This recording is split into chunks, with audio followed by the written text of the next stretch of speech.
সাগৰদ্বীপ চেনেলৰ ফালৰ পৰা নমস্কাৰ গ্ৰহণ কৰিব। আজি মই আপোনালোকক ভূটানৰ মাজমজিয়া এখন দেখাবৰ কাৰণে চেষ্টা কৰিম। এইটো ভূটানৰ নদী হয় আৰু এইটো ৱাটাৰফল হয়। এইটো ধুনীয়াকৈ ওপৰৰ পৰা পানী পৰি আছে ইয়াত, আৰু এই পানীবোৰ গৈ গৈ গৈ গৈ পিছলৈ প্ৰকাণ্ড এটা সুঁতি আৰম্ভ হৈছে, আৰু সুঁতিটো গৈ পেলাই পিছত এটা নদীৰ সৃষ্টি হৈছে। ইয়াত প্ৰকৃতিৰ সৌন্দৰ্য বৰ ধুনীয়া, চাব লগা মনোমোহা, আৰু লেফ্ট ৰাইট সকলোফালে ৱাটাৰফল আছে। তো ইয়াৰ পানীটো খুব ধুনীয়া আৰু পানীটো শীতল পৰিষ্কাৰ।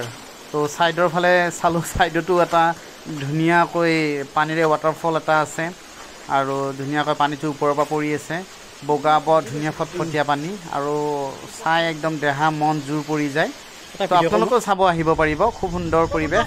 আৰু মই এইটো কথা ক'ব বিচাৰিছোঁ যে ইয়ালৈ আহি যিটো মই প্ৰকৃতিৰ সৌন্দৰ্য মানে পালোঁ, কি ক'ম আৰু, পানীবোৰো বৰ ধুনীয়া, ঠাণ্ডা শীতল, আৰু ইয়াত পাথৰবোৰ বৰ ধুনীয়া জিলিকা জিলিকি। তো পাথৰবোৰ ইমান ধুনীয়া, চাব পাৰি। আৰু মই কিছুমান পাথৰ বুটলি লৈছোঁ, চাইছোঁ, কিন্তু আৰু ধুনীয়া ধুনীয়া পাথৰো পাইছোঁ। তো হঠাৎ মোৰ চকু পৰিল, আৰে ইমান ধুনীয়া পাথৰ। তো মই ভাবিলোঁ দুটামান বুটলি লৈ যাওঁ। অ' মাই গড, ইমান ধুনীয়া ধুনীয়া পাথৰ,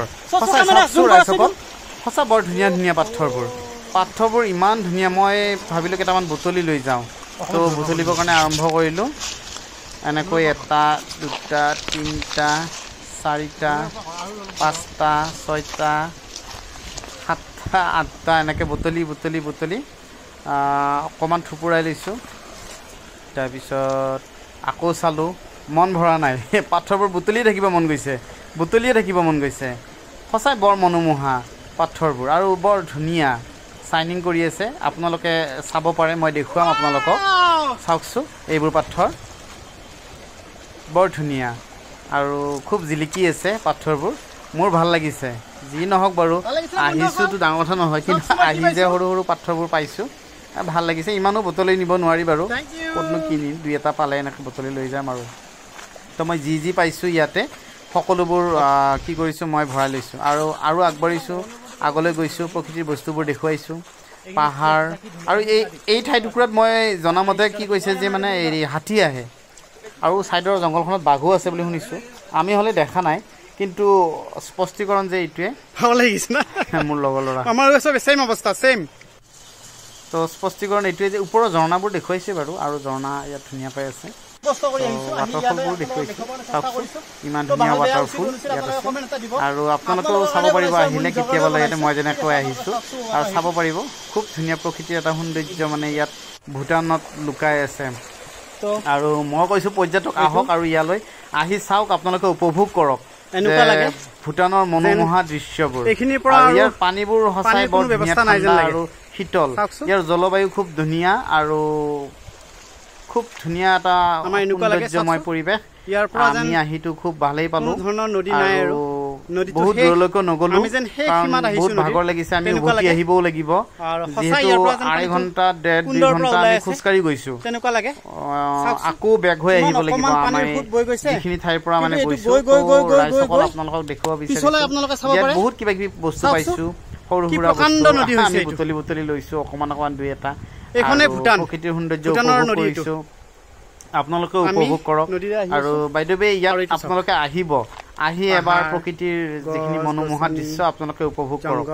আৰু মই দেখুৱাব বিচাৰিছোঁ যে গৰমৰ দিন আছিল ন, গৰমৰ দিনৰ কাৰণে মানে পৰিত্ৰাণ পোৱা নাছিলোঁ, ক'ত কি কৰোঁ কি নাজানো। এনেই ভাবিলোঁ ব'লা এবাৰ ভূটানৰ মানে নদীটোকে পৰিদৰ্শন কৰি আহোঁ। তো আহি দেখিলোঁ যে সঁচাই পানীবোৰ বহুত ঠাণ্ডা, আৰু গৰম অনুভৱ একেবাৰে কৰিব দিয়া নাই। মই মোৰ মুখে লগাই চালোঁ, হাত ভৰিত লগাই চালোঁ, গালত লগাই চালোঁ, চাওকচোন কি ধুনীয়া পানী। তো পানীটোৰ কাৰণে ভাল লাগিলে। মই ভাবিলোঁ এটা প'জ দি লওঁ, কেমেৰামেনক ক'লোঁ, এই কেমেৰামেন মোক এটা প'জ দি ধুনীয়াকৈ এটা ফটো উঠাই দিয়া। ইয়ে আকৌ বেচেৰাই ভিডিঅ'য়ে কৰি পেলালে, ফটোটো নুঠালে সি। তো মই ফটোৰ কাৰণে আচলতে প'জ দিছিলোঁ, ভিডিঅ'য়ে হৈ থাকিল। হ'ব, কোনো কথা নাই বাৰু, ভিডিঅ'টো জইন দি দিলোঁ মই আপোনালোকক দেখুৱাবৰ কাৰণে। তাৰপিছত অকণমান আগলৈ গ'লোঁ, ইমান ধুনীয়া লাগিছে নহয়, কি ক'ম আৰু। মানে ভাল এটা মানে দিন এটা গ'ল, আৰু সেই দিনটো যিদিনাখন গৈছিলোঁ তালৈকে ভাল দিন এটা গ'ল আপোনালোকেও চাব পাৰিব চাওকচোন ইমান ধুনীয়া প্ৰকৃতিৰ মানে সৌন্দৰ্য পৰিৱেশ খুব গছ গছনিৰে ভৰা ভাল লগা আৰু মই দেখুৱাবৰ চেষ্টা কৰিম ধুনীয়া ধুনীয়া ঠাইবোৰ কিন্তু ইয়াত শুনিছোঁ হাতী ওলাই মাজে মাজে কিন্তু আমি পোৱা নাই দেই আৰু এইবোৰ চাওকচোন পাথৰবোৰ কি ধুনীয়া জিলিকি আছে তো লাক থাকিলেহে লাকে ফেভাৰ কৰিলেহে কিবা বস্তু পোৱা যায় মই কিন্তু মোৰ লাকে ফেভাৰ কৰিছে মই কিবা কিবি অলপ দুটাই বস্তু পাইছোঁ তো মোৰ লগৰীয়াকেইটাইও চাই দেখিলে যে হঠাৎ পানীৰ ভুমুক দেখিলে তো পানীৰ ভুমুক দেখি মানে এই ভুৱনে আৰু কুশলে ক'লে নাই এই এনেকুৱা ভুমুক মানে ওলায়ে গতিকে এই পানীটো খাবও পাৰি ফিল্টাৰেছ পানী তো ফিল্টাৰ পানীটো খাব পাৰি বুলি গম পাই মই ভাবিলোঁ দে এটা ভিডিঅ' কৰি দিওঁ তো এই পানীটো বৰ ধুনীয়া পানী একদম ফিল্টাৰ পানী চাওকচোন আপোনালোকে হঠাৎ মাজে মাজে ওলাই আছে এই পানীটো মানে অ'টোৰ পৰা মানে নহয় মাজৰ পৰা ওলাইছে তাত আকৌ কোনো পানীৰ বা নদীৰ কোনো সোঁত নাই পানীটো খুব মিঠা আৰু বহুত ধুনীয়া চাফা পৰিষ্কাৰ তো আমি বটলতো অলপ ভৰাই লৈছোঁ আৰু অকণমান হাত ভৰি হাততো লগাই লৈছোঁ কি কৰিম ইমান গৰম তাৰপিছত সৰুকৈ ৰাস্তাটো দেখুৱাইছোঁ আৰু হঠাৎ গৈ থাকোঁতেতো মানে এটা গুহাৰ দৰে এটা হেৰি দেখিলোঁ তো নাই একো নাই বাৰু আমি নগ'লোঁ আকৌ বেগ হৈ গুচি আহিলোঁ তো বেগ হৈ গুচি আহি লগ বন্ধুৰ লগতে এনেই আলাপ আলোচনা কৰিলোঁ কৰি আৰু ফূৰ্তি কৰিলোঁ দিনটো ধুনীয়া গ'ল ভালেই পাৰ হ'ল তাৰপিছত পাৰ হৈ আমি নদীটোতে ইটো ঘূৰোঁতে মানে অকণমান দ আছিল তো ভুৱনে ক'লে মই ফাৰ্ষ্ট পাৰ হৈ চাওঁ তাৰপিছত দেখিলোঁ যে নাই ইমান পানী নাই কিন্তু পানীৰ সোঁতটো খুব স্পীডত আহি আছে তো ভুৱন পাৰ হ'ল তাৰপিছত